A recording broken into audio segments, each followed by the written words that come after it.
CM city Karnal के जूंडला gate इलाके में कल रात एक अज्ञात युवक का शव बरामद हुआ। जूंडला गेट इलाके से मिला 55 से 60 वर्षीय युवक का शव कई घंटे तक सड़क पर यूं ही पड़ा रहा। शराब के जिस ठेके के पास में शव बरामद हुआ, उसके संचालक ने जानकारी देते हुए बताया कि युवक का शव यहां 4-5 बजे से पड़ा हुआ था। दुकानदारों को लगा कि कोई व्यक्ति शराब के नशे में यहां पड़ा हुआ है, लेकिन जब काफी देर तक युवक के शरीर में कोई हलचल नहीं हुई तो इसकी जानकारी थाना शहर करनाल में दी गई। मौके पर पहुंचे एसआई विकास कुमार और एएसआई जयपाल ने पाया कि व्यक्ति की मौत हो गई है, इसीलिए शव को कब्जे में लेकर 72 घंटे के लिए अस्पताल में रखवा दिया गया ताकि घर वाले मिलने पर इसकी शिनाख्त की जा सके। तो ठेका संचालक है यहाँ, आप भी होंगे उस टाइम पर जब शव मिला उनका, तो कोई जानकार थे आपके, जानते हैं आप आसपास के रहने वाले? मैं जानता नहीं हूँ जी, मैं तो सेलमैन हूँ। मैं सेल कर रहा था, वहाँ पुलिस आई हुई थी, एम्बुलेंस में डेड बॉडी गई है, इतना ही पता हमारे को। हमारे पास एक बंदा आया था, बोले नो डेड बॉडी है। मैं भाई हम तो सेल कर रहे हैं। कितने बजे का मामला है, कितने बजे पुलिस आई? करीबन 8-1 बजे का विशु जी, 8-1 बजे का करीबन। भाई साहब गए थे वहाँ। तो सर कहा जा रहा है कि जो व्यक्ति था कहीं ना कहीं शायद शराब के नशे में था, अधिक शराब पी रखी थी, तो क्या पता आपकी दुकान पर भी आया हो, शराब लेकर गया हो? नहीं पता जी, शराब पी हुई थी नहीं पी हुई थी। मीडिया में खबर चलने के बाद आज सुबह मृतक के परिवार वाले भी सामने आ गए। इसके बाद अज्ञात शव को एक नाम मिल पाया।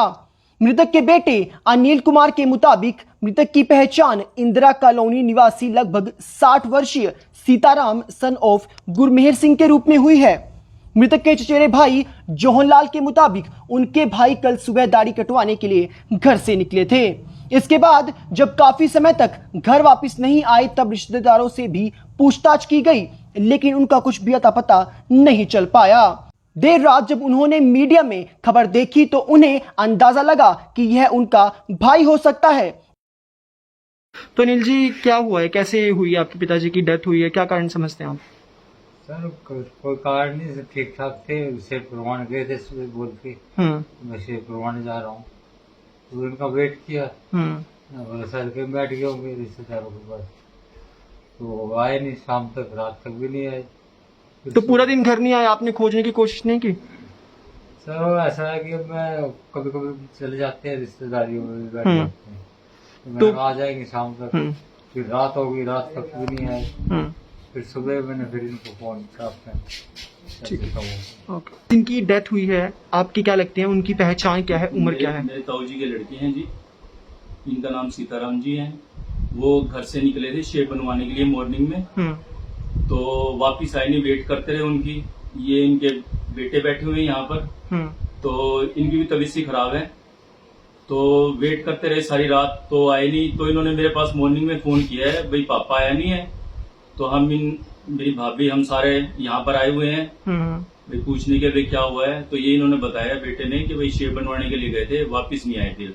अच्छा, तो सर क्या किसी प्रकार की बीमारी से ग्रसित थे या फिर शराबी थे, ऐसा कुछ? उनको किसी प्रकार की कोई बीमारी नहीं थी। शराब तो नहीं पीते थे? शराब नहीं पीते थे जी।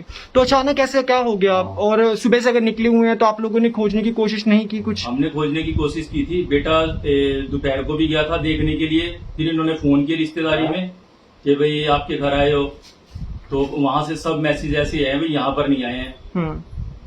लेकिन दुकानदारों का कहना है कि तकरीबन 4-5 बजे से वो पड़े हुए थे। कई लोगों ने समझा कि शायद शराबी हैं इसलिए पड़े हुए हैं। तो तब आप लोगों को पता नहीं चला, कहीं से सूचना नहीं मिली आपको? हमें यहाँ से सूचना नहीं मिली, सूचना मिलती तो हम जरूर जाते जी। थाना शहर के सब इंस्पेक्टर विकास कुमार ने बताया कि सुबह शव के परिजनों का पता चलने के बाद अब मृतक को एक नाम मिल गया है। फिलहाल पुलिस घर वालों से मृतक की पहचान करवाने के लिए कागजी कार्रवाई करने में लगी हुई है। शिनाख्त होने के बाद मृतक सीताराम का पोस्टमार्टम कराकर शव परिजनों को सौंप दिया जाएगा। लेकिन आखिर सीताराम की मृत्यु किन कारणों से हुई है उसे लेकर अभी कुछ भी कह पाना काफी मुश्किल है। पोस्टमार्टम की रिपोर्ट आने के बाद ही मौत के असली कारणों का पता चल पाएगा। जी सर, सबसे पहले तो ये जानना चाहूंगा कि जो कल जूंडला इलाके में मिले थे एक अज्ञात शव थे, अभी उनकी शिनाख्त हो गई है, उनके बेटे मिल गए हैं, इंदिरा कॉलोनी के रहने वाले हैं, तो आगे क्या कार्रवाई की जाएगी? उनके घर वाले थाने पहुंचे हैं, क्या उन्हें कहा गया है? जी, अब हम इसके जो भी मतलब कार्रवाई बनती है, इसका पोस्टमार्टम वगैरह करा के जो कार्रवाई बनेगी उस कार्रवाई के बाद इनका जो सब है इनके परिवार वालों के हवाले किया जाएगा। जी, तो सर पोस्टमार्टम अभी हुआ है या होना है अभी? नहीं नहीं नहीं, अगर मतलब कोई अननोन डेड बॉडी मिलती है तो उसको तो 72 घंटे के लिए हम वहाँ रखवा देते हैं डेड हाउस जी, जी, और ताकि जी। कोई शिनाख्त करने वाला मिल जाए उसका, ओके, और ओके। ताकि उसकी पहचान हो सके, उसकी शिनाख्त हो सके। तो सर शिनाख्त के लिए अभी जो घर वाले आए थे उनको लेके जाया गया है हॉस्पिटल या अभी जाना है उन्होंने? अभी लेके जाएंगे उनको, अभी मतलब जो कागजी कार्रवाई है उसको तैयार कर रहे हैं, उसके बाद उनको ठीक है। और सर एक चीज़ और पूछना चाहूँगा कि क्योंकि आशंका जताई जा रही है कि जो मृतक थे कहीं ना कहीं शराब के नशे में थे, जिस प्रकार से वो 2-3 घंटे पड़े भी रहे वहाँ जैसे दुकानदारों ने बताया, तो क्या ये भी जानने की कोशिश की जाएगी पोस्टमार्टम के जरिए कि कहीं शराब के नशे में तो नहीं थे? वो डॉक्टरों का विषय है, वो डॉक्टर साहब हैं उस चीज़ के लिए, मेडिकल साइंस है, जी, हम उस चीज़ को तो स्पष्ट नहीं कर सकते ना। जी।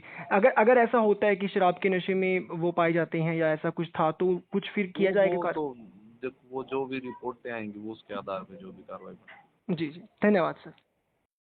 इंदिरा कॉलोनी में रहने वाले 60 वर्षीय बुजुर्ग सीताराम की संदिग्ध परिस्थितियों में हुई मृत्यु कई सवाल खड़े कर रही है।